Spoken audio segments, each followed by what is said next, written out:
good afternoon, and welcome to our continuing series, Interviews with Disciples and Devotees. Today we are again most happy to have Shyam Kumari with us. Thank you, Namaste. Narad, for having me, because it's always such a great joy for me to talk about Sri Aurobindo and the mother and their Leela, not about their philosophy, because Nalida told me that mother has said to him, or mother has written somewhere, that let nothing and nobody come between the great consciousness of Sri Aurobindo and yourself. And especially about Savitri. You might not, I don't know what I have told you in the other interviews. I have forgotten all that. So, I have translated Savitri 7 times. I am doing the final version. And it all have been the foundation of my Savitri translation was laid on the first day while for the first time I was on way to Pondicherry. It's a very interesting story. I was a rather adventurous young lady and not very practical. So one day I announced to my husband, see, I don't find anything in the world worth living for.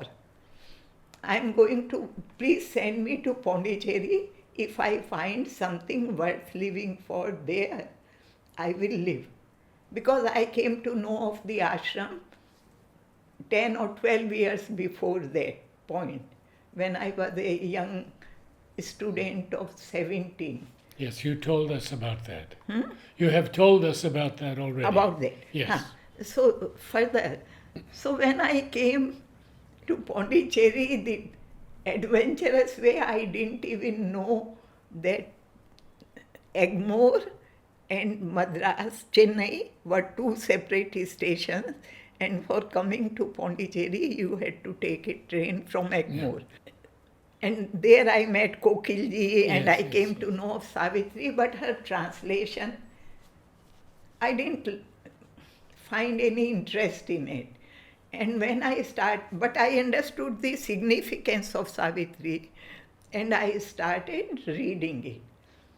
But we have a very wrong belief, I think now, in India that if you mispronounce the mantra, something terrible happens. There was always this belief. And my pronunciation of English, even now, is UP. It's not Oxford or Cambridge pronunciation like our students or my sons. So I thought if I read Savitri, I will be mispronouncing half of the words. So I read I'm cutting in short, for 20 years I read silently, without pronouncing. Later on I realized that Ram, you can say Rama or Rama, like so many ways, each name of Krishna, Ram is pronounced. Sri Aurobindo's name, Kannada people pronounce with difference everywhere, it doesn't matter. But anyway, like that I continued for maybe 20 years after coming here and never pronounced it, Savitri. Read every day. So I was working about 14 hours a day at that time and looking after Nalnida from 6 p.m. to 10 p.m. I reached home at 11, went to sleep, woke up at 3:30 or 4, and first thing I did, mother has said to Monada that open Savitri anywhere and read. So I used to open Savitri and read it. And it had continued for years. Then one morning, suddenly it opened on page 526, which is a left side page. And without thinking, I took up a pencil and without looking at the dictionary, I translated a whole page. and it is Finding of the Soul. Then I'm so busy whole day, I had no time to think. I didn't consider myself worthy of reading Savitri loudly, and here I had translated. I was in awe of Savitri. Then next morning I had no time to rest, few hours sleep. When I woke up, again I opened and it opened on the same page. This time I did the translation of right side, page 528. And then I was astonished that what is this? Then I copied them nicely, what I had written, and gave them to Nalnida with a covering letter. What is it all about? That's the way I wrote. What is it all about?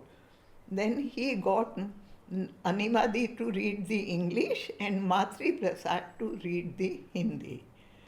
And then he told me, translate Savitri all your lives.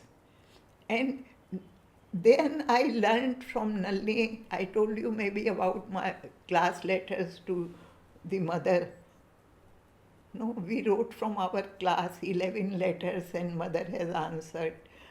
Anyway, so Do you have those letters? Yes, Could we read them out one day? yes, surely. We can bring them and we can read them out. Huh? Wonderful. They are priceless. And they were, you see, in those days, when we wrote those letters, that is 71 to 73 May. After May, mother didn't read any more letters. And even on the days when on the notice board it was written, mother will not see anybody, she would read our class letters. She has answered them. 71 to 73, it's most precious. Actually, I need somebody. I'm too weak now to do all this. I have published 70 books and 80 issues of the Hindi magazine. But now to bring out, they should come out in a large book, because children have decorated, lots of artwork is there. They were held by Nalini. Anyway, you will see, it is just... Can bring them next time. And you can, I have made photocopies, I will bring the photocopies. Yes, yes. That will be better. Good. So you see, reverting back to Savitri, so he said, translate all your lives, but he asked, show me the passages you like best. It was 1982, February 7, 1984, Nalnida left his body. So we had 1.5 years only. But Nalnida always gave more importance to achievements than to problems. So he didn't ask me, if you have difficulty, you ask me. He told me, what you like best in your translation, that you show me. Same happened with the letters, that Kirit could not take them for 1 year. Poor man, he had so many problems to discuss with the mother. Nalnida took the first day I gave to him. So that's how I digressed a bit. So about this, so I started translating, and in last days, those last months, he was taking sometimes oxygen, he was in great pain often. So there was not much interchange about this, but still there is a very beautiful prelude to my translation. When Nalnida was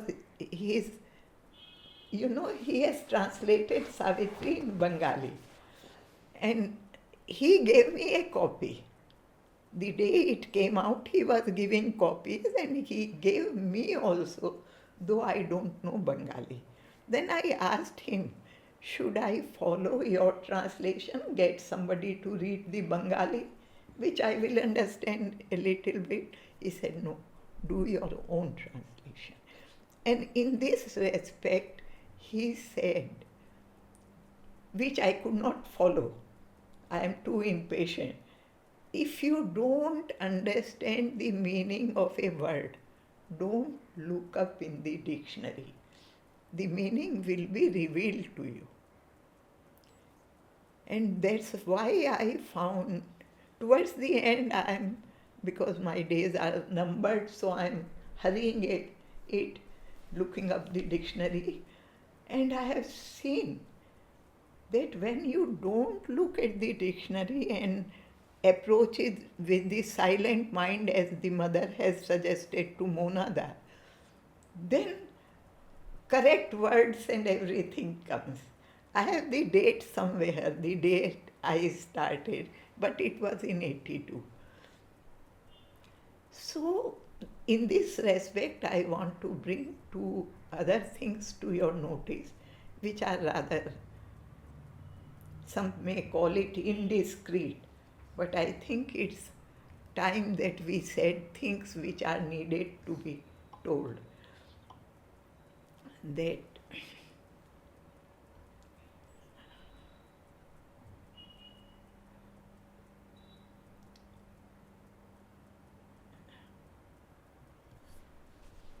I've forgotten what I was going to say. That means mother doesn't want it to be revealed. But Nalnida said, don't read anybody's commentary. He has written 2 or 3 very short essays on Savitri. Not at all. And this was the main thing, how it revealed itself. And I have done 7 revisions. But I tell you that recently, about a year or 2 back, Larry, you know our Larry, somebody wrote to him that Satyavan was a painter and a sculptor. And he quoted some lines from Savitri, and then we realized when he is introducing himself to Savitri, those lines tell us. And in 7 revisions, I never caught. There is so much in Savitri which reveals itself. And Nalnida especially said, don't read anybody's interpretation or about Savitri, you open yourself to it. And that's how I started telling you that you have so much from Savitri, but nobody is worthy of talking about Savitri. So Nalnida used to read Savitri, say maybe 2 or 3 times. He went to the playground, it was put on the notice board. He sat on a low bench with a low mic and he just read some portion. Nobody is worthy of analyzing Savitri, including me. Except mother, Nalnida, and I have heard Aurobindo said about the great Bengali sadhak Anirvan. He has translated Savitri. I don't think there is someone who can understand Savitri except mother and Nalnida. I mean all the others, even the greatest of them, we need not name anybody. So this is just, today I read in collaboration, then I thought I will bring it to your notice. All I have written is about their lila, how they acted with different persons. So that's about Savitri and Nalnida. When I started translating, I was young. I got very excited and felt quite self-important that I am translating Savitri, and let a few people know. Then Himmat Singh Kaji, you remember? Madan Lal Himmat Singh Ka? I know him very well. So he asked me, you give me, I will publish what you are translating. Then I asked Nalnida. Luckily I had the good sense to ask. He said, no, don't publish. Translate all your lives. Translating Savitri means living in the consciousness of Savitri. So later on, for past 5 or 10 years in my Hindi magazine, a friend, Sannyasini, she insisted very much. Then I published a few pages translation. I have no intention to publish Savitri. When I finish, I hope this year, I will finish my final revision and I will give the CDs and notebooks to Savitri Bhavan. I don't intend to publish because actually the idea of publishing led me astray because I wanted to finish it. What does it matter if I don't finish? It is more for my inner growth, for coming nearer to the mother. So this is about Nalida. I want to tell you several things. I have seen tears in his eyes twice. Once, I forget the name of that gentleman, an old sadhak. His son lived in Australia and he died. And then Nalida told me that you were talking about him in a different context, that old gentleman. He asked me to take him to see a house I wanted to rent. Then he told me with tears in his eyes, his son has died. They were educated here, lived here whole of their life. And second time I saw tears in his eyes was with something connected with me. Last time I told you, I have suffered here terrible things, 3 years in a house without. So he asked a sadhak to give his ground floor rent on. He also was very tough on me. Then Nalida ultimately asked Kunuma that we must give a house to Shyam Kumari. He gave me a house which could have fallen any day. It was, even the wall shook. And my son was an engineering student.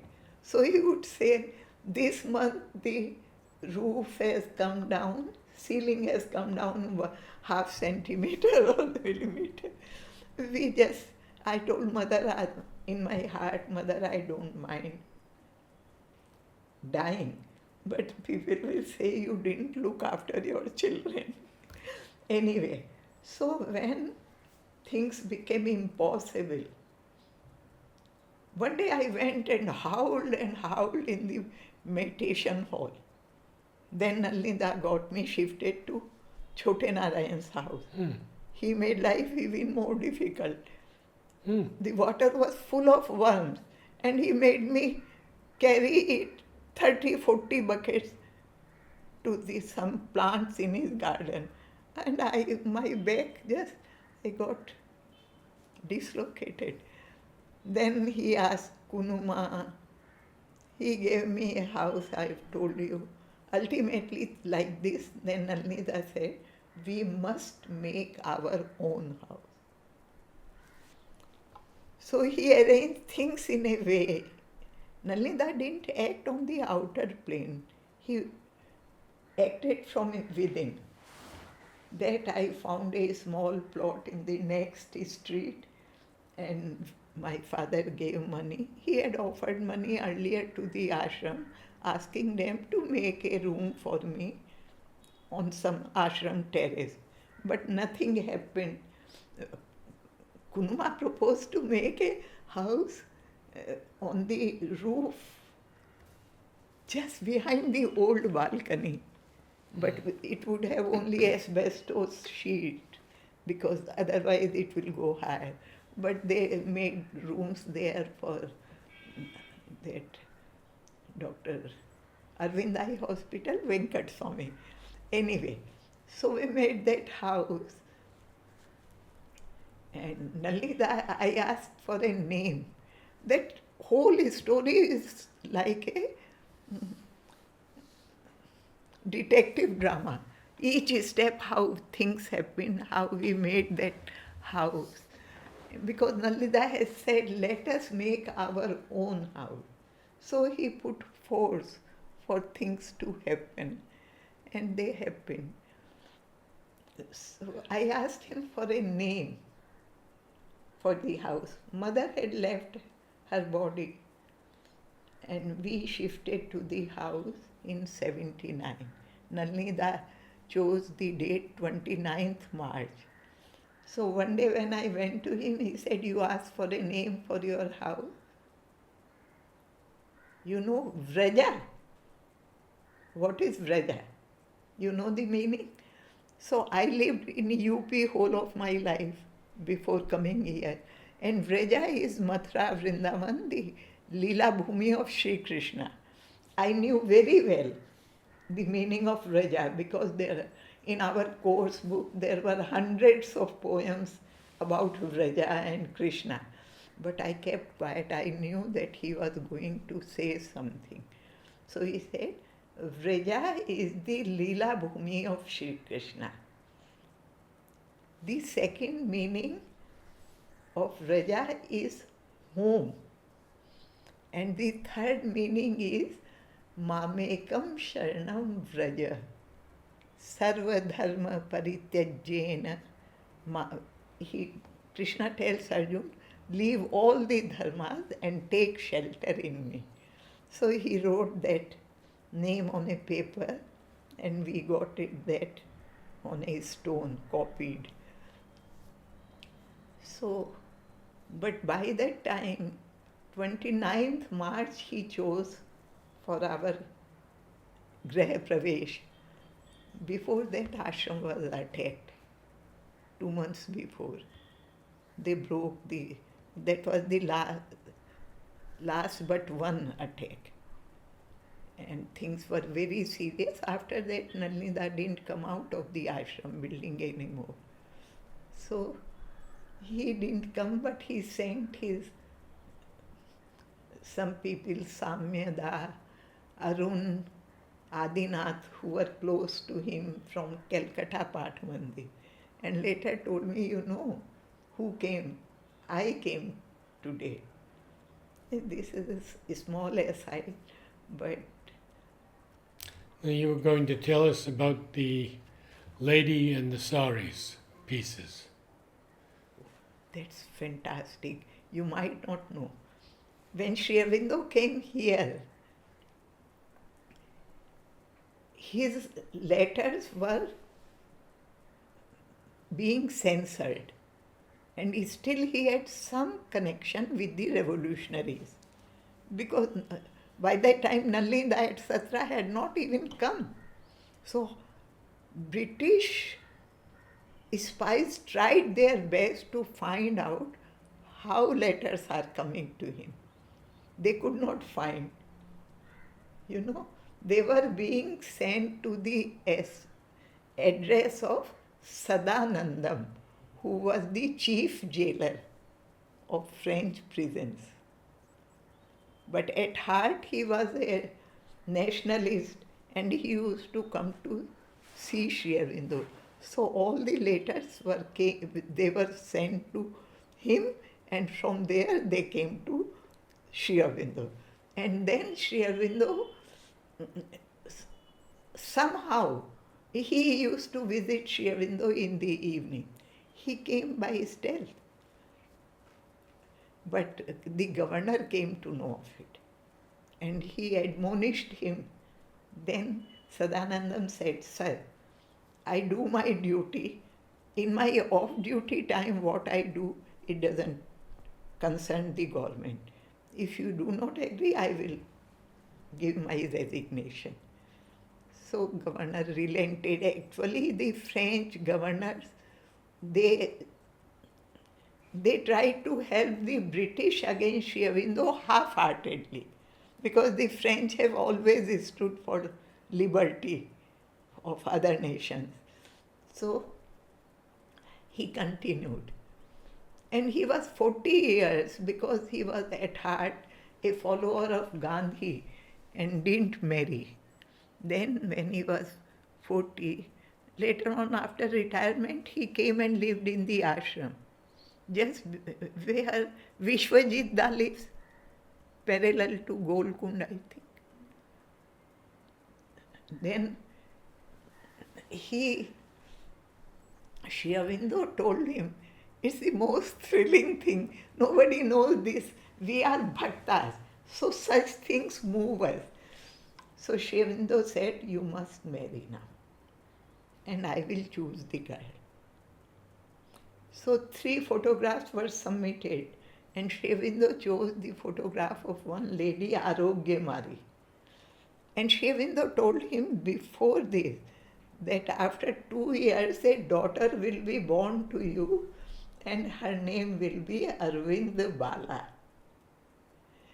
So Sri Aurobindo went to the Mairie to sign the register because Sadanandam was a Christian. So civil marriage register, the signature is still there.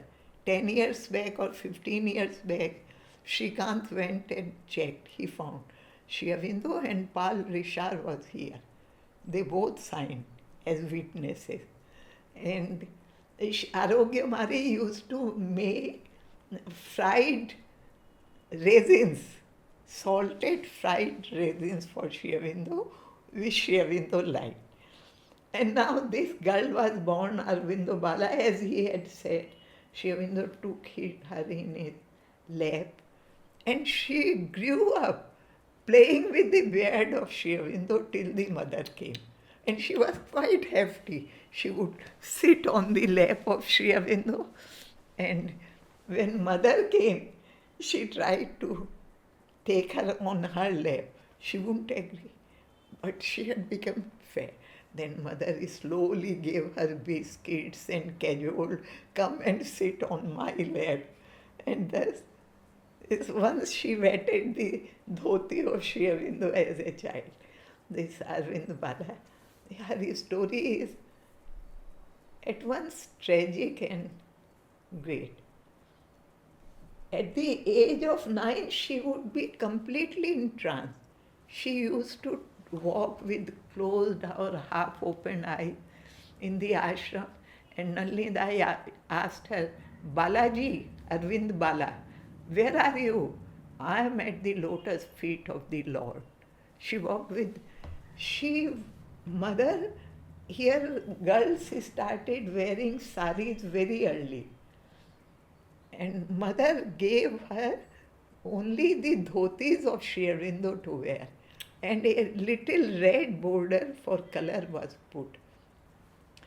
Then one day, years passed like that. She made mother's scarves, did lots of work in the ashram. When the buildings were made, she carried the sand and the pebbles, etc. She loved working. And once mother had said that I want to clad all my daughters in silk. But in those early days, there was so little money that mother gave whatsoever she had. Otherwise, people just managed. For example, if she could not give a kurta to our Duman, he just took a piece of his old torn dhoti, cut a piece which was not torn, stitched at the side and left place for 2 hours, and that would be his kurta. So when mother had to sell all her saris for ashram expenses, do you know that? Huh? So Navjat ji of society, he did such a great thing that is so far back. He sent 1 lakh. Mother said, I won't sell them one by one. Somebody should take them all together. So Dyuman Bhai wrote to Navjat of society later on. And he sent 1 lakh of rupees and said, you keep these saris, Tyujuman, and sell them one by one, and the extra money you will get reselling, you offer to the mother. Then one day mother mentioned, I would like to clad all my daughters in silk. Divan Bhai said, Mother, I will give you. He brought out 300 or 400 of those saris. I have the exact figures, but I was not thinking of this story today. But when I tell you the piece I am going to give you, I have to bring this story. So mother chose one sari for each sadika herself. She is tall, she is short, she is fair, she is dark. What would suit whom? She sold all, chose everyone. To Bala, Arvind Bala, she gave a maroon color sari, which she wore on one of her birthdays to the mother. Only once. Then, after that, for 30 years, 40 years, she didn't wear it. And it fell apart. Silk, if it is not used, it just falls apart. And I used to serve all these old people in my small ways. Now I can serve in much better ways, but there is nobody to serve. I'm old myself. So I used to serve in small ways, Arvind Balaji. And she gave me pieces of that sari, which mother had worn many, many times. She has worn only once on her birthday when she went to the mother. So, again a little miracle. A lady doctor from Delhi came to ashram. We came in contact, I don't know how. She went and bought scissors, serrated scissors, and being a surgeon, she knew how to do these things. She bought hundreds of plastic packets and cut those pieces and packed them in plastic. And I have them and I give them to those who would like to have them or value them. So this Arvind Bala, but how tragic life can be. One day she had a boil here. And in those days, nobody did anything without taking the mother's permission. It was the year when there was soup distribution. I remember it is connected with that. He just took Arvind Bala to a surgeon, French surgeon, and he did an operation. And after that, she became deranged. And one day she jumped at the mother. Then Nalnida and someone else. I have written in her story in third volume of How They Came. They held her back. She was going to jump at the mother. But that great capacity of sadhana was lost through that operation. She was always in trance at the age of 9. I am at the lotus feet of the mother. She walked like that. So then she was married, but she was very miserable. She had 2 sons, but her life was ruined. Ultimately, she said to Nalnita, if mother doesn't accept me back in the ashram, I will jump in the sea. Then she was taken. But that great capacity of transformation was lost. That's how I got this. And their mother took care for, in her story, I want to tell you one small incident. One day, in those days, all these sadhikas, they had white saris. That one silk sari was precious for, they covered their forehead like this with white saris. So Arvind Bala went into the room of a sadhak to take water. There several lived in the same building just to drink water. It was reported to the mother. She was scolded. Why did you go into the room of a sadhak? Mother, at every step she saw and corrected.